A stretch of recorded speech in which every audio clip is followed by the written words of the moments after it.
All around us is what's known as Salisbury Plain. Beyond that is the Wiltshire Downs, and what this area is famous for is its megalithic stone monuments like Stonehenge itself and Avebury, but also hundreds, if not originally thousands, of earthworks known as barrows that was created during the Bronze Age. Mysterious lights are seen aplenty here, paranormal activity, encounters with weird cryptids, but also on top of that, it's in this very area where you get the greater majority of crop circles every year, something that's been going on for at least the last 30 years. We know that the same title, fairy rings, has also been given to crop circles, which were also known as devil rings. How did we come to be here? We knew we were coming to Warminster. Yesterday we visited the fairy ring and we did a meditation, and I saw in my head a crescent with a circle in the middle, very much like one of the symbols on the stones at Göbekli Tepe, very much like the symbol that's on the national flag of Mongolia. And I got a strong connection with the moon, a strong association with the moon. I could see the crescent of the moon. And when we looked online, we found that the very latest crop formation to appear was actually at Warminster, and it had exactly that design in it. And I find that quite fascinating as to how that process comes about, because therefore we came here quite obviously. So to me, it's almost like we're on a quest of discovery. Crop circles appear in Wiltshire every summer and have done since the 1980s. Every year the formations would get more and more grander, the designs would be more and more beautiful with greater meaning, and they still continue to appear today. We're in the very latest one that's actually appeared. It's just outside of Warminster. Warminster itself has been connected with UFOs, mysterious lights and strange phenomena since 1964. And there are accounts in the early books on Warminster about the appearance of what they called saucer nests. Saucer nests are very simple crop formations, crop circles, and this was the term that was used for them back in those days. And here they're still continuing today. Now, who or what created this, we can't say, but what we can say is that the area around Warminster is very special as far as its geology is concerned. There are two major fault lines in the area.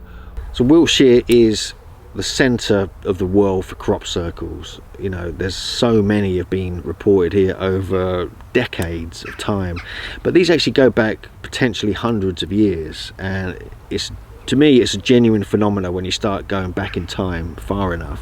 Now some of them are man-made, obviously, we have to kind of consider that, but still the geometries and the kind of mystery surrounding them is still there, and many of them are reported to have balls of light forming them. There's the famous Oliver's Castle formation from 1996.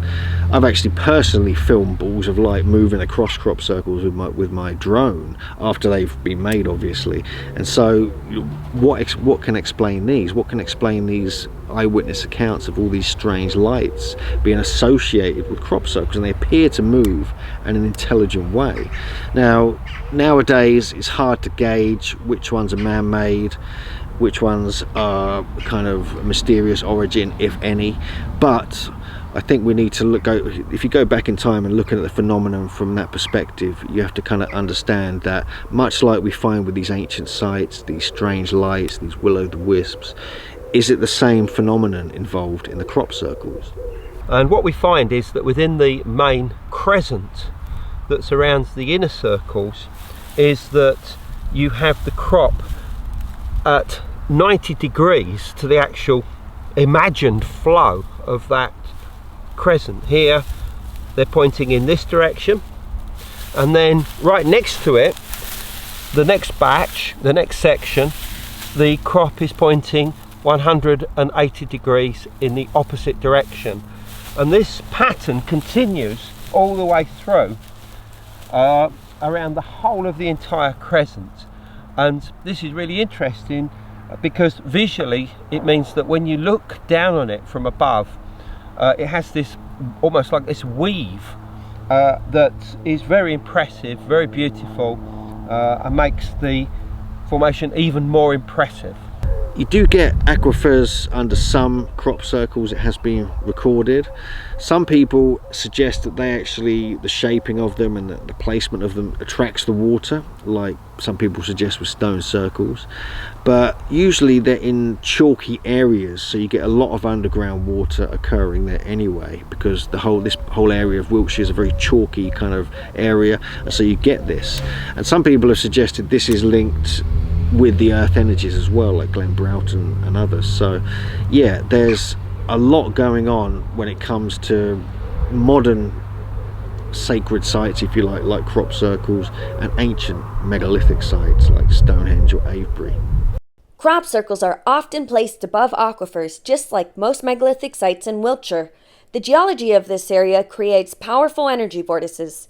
The aquifers, faulting, chalk, and quartz-bearing flint create vast amounts of electricity, which the crop circles and other phenomena are clearly attracted to.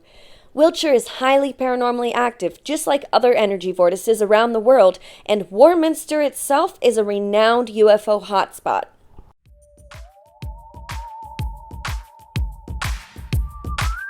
That little spot